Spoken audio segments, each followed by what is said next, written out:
дар мавҷ барномаи иттилоотии хабар.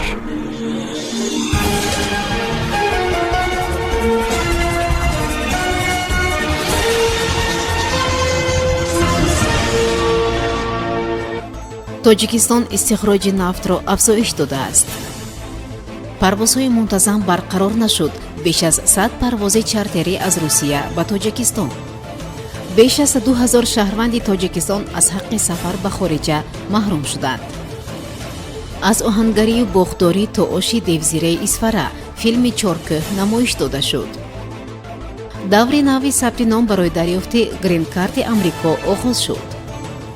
президенти Қирғизистон гуфт омодааст истеъфо диҳад. бо шарҳи пурраи хабарҳо бо шумо ҳастам Юниса Атамоғоева. салом. тоҷикистон ҳаҷми истихроҷи нафтро афзоиш дод, аммо суръати коркарди онро коҳиш ёфтааст. хабар медиҳад хадамоти матбуоти вазорати энергетика ва захираҳои оби кишвар.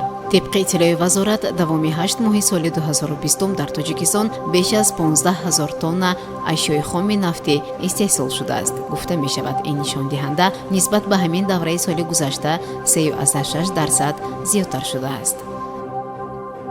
аз 9 то 31 октябри соли равон барои бозгашти шаҳрвандони Тоҷикистон аз Русия 107 парвози чартерӣ ё ғайринақшавӣ ташкил шудааст. вазорати корҳои хориҷии Тоҷикистон гуфт парвозҳо аз Москву, Санкт-Петербург, Краснодар, Новосибирск, Екатеринбург, Иркутск ва Уфаву Сургут ба Душанбе ба нақша гирифта шудааст. парвозҳои мунтазам байни Тоҷикистону Русия аз нимаи моҳи марти соли равон ба ин тараф ва бо ҳадафи пешгирӣ аз густариши коронавирус қатъ шудааст.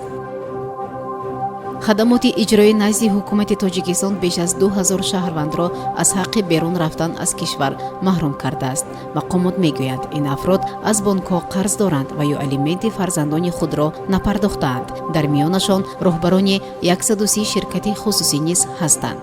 бархе аз шахсони қарздор гуфтанд ки ин тасмим роҳи ҳал нест, чун онҳо дар хориҷа кор кардаву пул ба даст меоранд ва иҷозаи берун нарафтан аз кишвар барояшон дардисар хоҳад овард. хадамоти иҷроӣ назди ҳукумати Тоҷикистон 2 сол пеш таъсис шудааст ва ба иҷрои қарори додгоҳҳо машғул аст. як масъули хадамот бе зикри номаш ба радио Озодӣ гуфт ба истилоҳ мамнӯъ улхуруҷ шудани шахсони қарздор аз соли 2018 дар қонунгузории кишвар ворид шудааст, аммо то ҳол тартиби иҷрои он набуд. рӯйхат дар маҳзани электронӣ ворид мешавад ва марзбонҳо ва маъмурони вазорати корҳои дохилӣ ба он дастрасӣ пайдо мекунанд. ин одамон то қарзашонро насупоранд аз кишвар берун рафта наметавонанд. мисол дар фурудгоҳ ё роҳи оҳан ба онҳо иҷозаи сафар намедиҳанд, шарҳ додааст ӯ. масъули хадамоти иҷро гуфт бастани роҳи чунин афрод масъулияти сокинонро барои баргардонидани қарз ва супоридани алименти кӯдаконашон бештар мекунад. дар гузашта бисёре аз қарздорон ба хориҷ фирор карданд ва дигар қарзҳояшонро насупурданд. нахуст намоиши филми чоркӯҳ ки гуфта мешавад ба истиқболи ҷашни 30-солагии истиқлолияти давлатии Тоҷикистон сабт шудааст, аз тариқи телевизиони минтақавии телевизиони суғд ба маърази тамошо гузошта шуд. сценарии чоркӯҳро рӯзноманигори маъруфи тоҷик Бобоҷон Икромов навиштааст ки он дар бораи таърих, фарҳанг ва суннатҳои қадимии сокинони деҳаи дурдасти кишвар Чоркӯҳи Исфара нақл мекунад. филми мазкур таъкид мекунад ки тоҷикон мардуми бумии Осиёи Миёна мебошанд.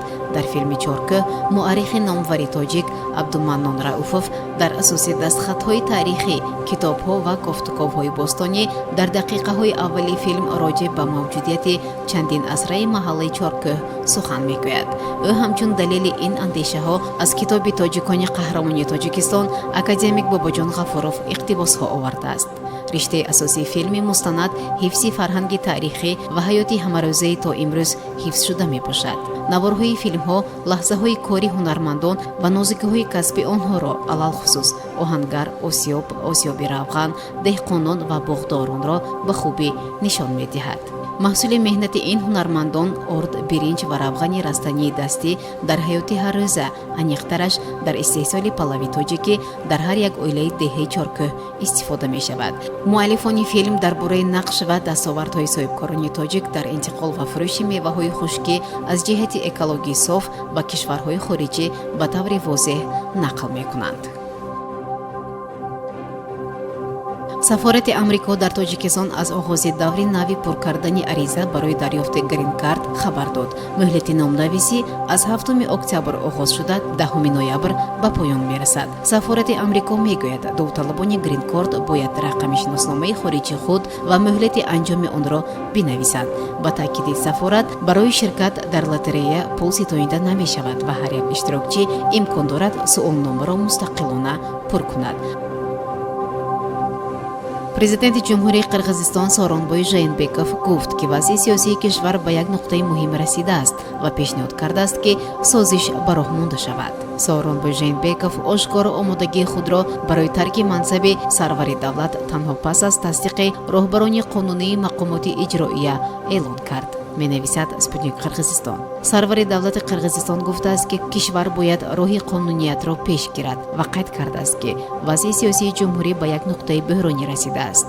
мо бояд ҳар чӣ зудтар вазъи мавҷударо ба раванди қонунӣ баргардонем. пас аз тасдиқи роҳбарони қонунии ҳокимияти иҷроия ва кишвар роҳи қонуниятро пеш гирифтан, ман омодаам аз вазифаи президенти ҷумҳурии Қирғизистон равам, гуфтааст Жээнбеков. барои ҳалли вазъ Жээнбеков пешниҳод кардааст ки интихоботи нави парлумонӣ баргузор шавад. сарвазир ба аъзои ҳукуматро ки пеш аз бӯҳрон кор мекарданд аз вазифа сабуктӯш кунанд ки ин барои таъиноти нав заминаи ҳуқуқӣ фароҳам меорад ва барои вакилони парлумон барои иҷрои вазифаҳои худ мақомоти ҳифзи ҳуқуқ бояд амнияти онҳоро таъмин кунанд. шунавандагони гиромӣ, дар ҳаминҷо барномаи иттилоотии хабар ба поён мерасад. барои ҳар яке шумо таҳнисияти вунекномеро хоҳонем. хайр. барномаи иттилоотии хабар аз рӯйдодҳои тоҷикистон, минтақа ва ҷаҳон огоҳ бош.